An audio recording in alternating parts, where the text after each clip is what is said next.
तर पक्षातील खंडणीखोरांचा कडेलोट केला असता। संजय राऊत यांचे मेहकरमध्ये प्रतिपादन। मेहकर येथे काल शिवसेनेचे जनसंवाद कार्यक्रम आयोजित करण्यात आला होता। जनसंवाद कार्यक्रमात मान्य संजय राऊत हे आपल्या सभेमध्ये संबोधित करताना म्हणाले की आज जर हिंदू हृदय सम्राट बाळासाहेब ठाकरे असते तर त्यांनी आपल्या पक्षात केलेल्या गद्दारीचा कडेलोट केला असता, अशा खंडणीखोरांचा कडेलोट केला असता। अशांना त्यांनी जे राजे महाराजे त्या काळात कडेलोट करण्याची शिक्षा देत होते तीच शिक्षा मान्य बाळासाहेब ठाकरे यांनी या खंडणीखोरांना, जिल्ह्यातीलही खंडणीखोरांना दिली असती, अशा प्रकारचे वक्तव्य या प्रकरणी संजय राऊत यांनी केले। शिवसेनेचे विरोधी पक्षनेते अंबादास दानवे यांनी सुद्धा आपल्या भाषणामध्ये की या लोकांना तुम्ही जनतेने चांगला धडा शिकवला पाहिजे व त्यांना घरी बसविले पाहिजे, गद्दारी करणाऱ्यांना त्यांची जागा दाखवली पाहिजे। तसेच मान्य उद्धव बाळासाहेब ठाकरे यांनी सुद्धा आपल्या भाषणाने जनतेचे मन जिंकून घेतले। उद्धव ठाकरे यांनी जनतेकडून वचन घेतले की तुम्ही जर मनात आणत असाल तर मी लवकरच आपल्या मतदारसंघात मेहकर मतदारसंघात प्रचारासाठी सभेसाठी येऊ शकतो असे बोलत संपूर्ण जनतेने टाळ्यांचा भरमसाठ करीत त्यांना वचन दिले। या जनसंवाद यात्रेसाठी मान्य आशिष रहाटे तसेच गारोडे साहेब, लिंबाजी पांडव व त्यांच्या सर्व सहकाऱ्यांनी अतोनात प्रयत्न केले। Pralhad Khodke, IB7 news, Mehkar. आणि आपला मनोगत ऐकण्यासाठी आलेली हजारोच्या संख्येने या ठिकाणी शिवसैनिक राऊत साहेबांनी या ठिकाणी सांगू इच्छितो, महाराष्ट्रामध्ये गद्दारी झाली, गद्दारीचा केंद्रबिंदू खरा म्हणजे मेहकर। काही पत्रकारांनी विचारलं, आमदार कोण गेले, पत्रकारांनी विचारलं खासदाराला की बाबा हे आमदार कसे गेले, बुडाल्याचा आमदार विचारत ते सगळ्यांना माहीत आहे, पण मेहकरचा आमदार संदर्भात आपल्या यांना विचारल्याशिवाय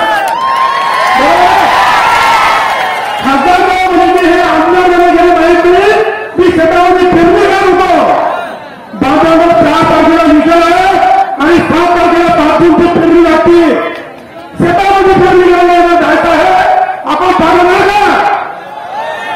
शिवसेनेचा खासदार या ठिकाणी उद्धव साहेब आपण देणार का? साहेब या ठिकाणी फार मोठ्या प्रमाणात दहशत आहे, दादागिरी आहे, तालुका प्रमुखांना धमकावलं जातं, आपल्या सभेमध्ये येऊन दंगे केले जातात। राऊत साहेब, आम्ही या ठिकाणी घरच्यांना सांगतो, आम्ही घरी येऊन आलो, निघालो तेव्हा संध्याकाळी जर घरी आलो तर तुमचं जर मेलं तर शिवसेना बरोबर बाळासाहेब ठाकरेंचं।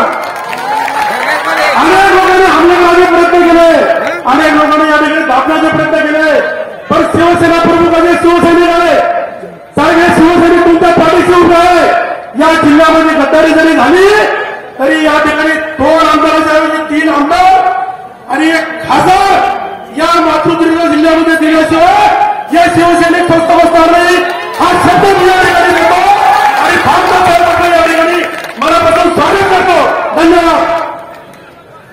यानंतर बुलढाणा जिल्हा संपर्क प्रमुख प्राध्यापक नरेंद्रजी खेडेकर यांना मी या ठिकाणी निमंत्रित करतो।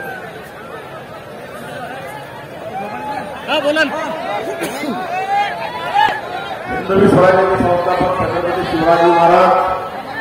मेहकर विधानसभा संघटनेची शिवसेनेची जबाबदारी माझ्याकडे या ठिकाणी आहे आणि आज या ठिकाणी पक्षप्रमुख शिवसेनेचे आमचे कुटुंब प्रमुख आदरणीय उद्धवजी ठाकरे साहेब या ठिकाणी सारंगधर नगरीमध्ये आले आणि जनसंवाद यात्रेच्या निमित्ताने साहेबांनी या ठिकाणी मेहकर विधानसभा मतदारसंघामध्ये ज्या प्रकारचं वातावरण या ठिकाणी आहे आणि शिवसैनिकांमध्ये काही कोणत्याही प्रकारचा मतभेद या ठिकाणी नाही, तर संपूर्ण शिवसेना पक्षप्रमुख उद्धवजी ठाकरे साहेब यांच्या पाठीमागं भक्कमपणे उभी आहे आणि हे आजच्या या जनसंवाद यात्रेच्या निमित्तानं या ठिकाणी आपल्याला दिसलं। या दोन्ही तालुक्याच्या माध्यमातून प्रचंड असे लोक या ठिकाणी आले होते आणि उद्धवजी ठाकरे साहेब हे या ठिकाणी केवळ एक पक्षापुरतं नाही तर या देशामध्ये या देशाचं संविधान वाचलं पाहिजे, या देशातली लोकशाही वाचली पाहिजे या देशामधल्या ज्या काही संवैधानिक संस्था आहेत त्यांचं अस्तित्व हे कायम राहिलं पाहिजे, यासाठी संपूर्ण महाराष्ट्रभर उद्धवजी ठाकरे साहेब हे पायाला भिंगरी बांधून त्या ठिकाणी जनसंवाद यात्रेच्या माध्यमातून लोकांमध्ये जात आहेत, लोकांमध्ये मिसळत आहेत, लोकांच्या समस्या त्या ठिकाणी जाणून घेण्याचा प्रयत्न आदरणीय साहेब करत आहेत. मागील काळामध्ये महाराष्ट्रामध्ये जी गद्दारी शिवसेनेमध्ये झाली आणि ज्या पद्धतीचं पक्षामधून अनेक लोक त्या ठिकाणी आदरणीय पक्षप्रमुखांच्या पाठीत खंजीर खुपसून गेले, परंतु सामान्य शिवसैनिक जो आहे, जो या ठिकाणी शिवसेनेवर प्रेम करतो, तो आजही या ठिकाणी खऱ्या अर्थानं कायम आहे. आणि हेच आजच्या या जनसंवाद दौऱ्याच्या माध्यमातून आपल्याला या ठिकाणी दिसलेलं आहे. आणि येणाऱ्या काळामध्ये आदरणीय साहेब जो कोणी उमेदवार लोकसभेसाठी देतील तो उमेदवार या ठिकाणी प्रचंड मताने लोकसभेमध्ये निवडून हा दिला जाईल, अशा प्रकारची ग्वाही या जनसंवाद यात्रेच्या माध्यमातून आपल्या शिवसैनिकांनी साहेबांना दिलेली आहे.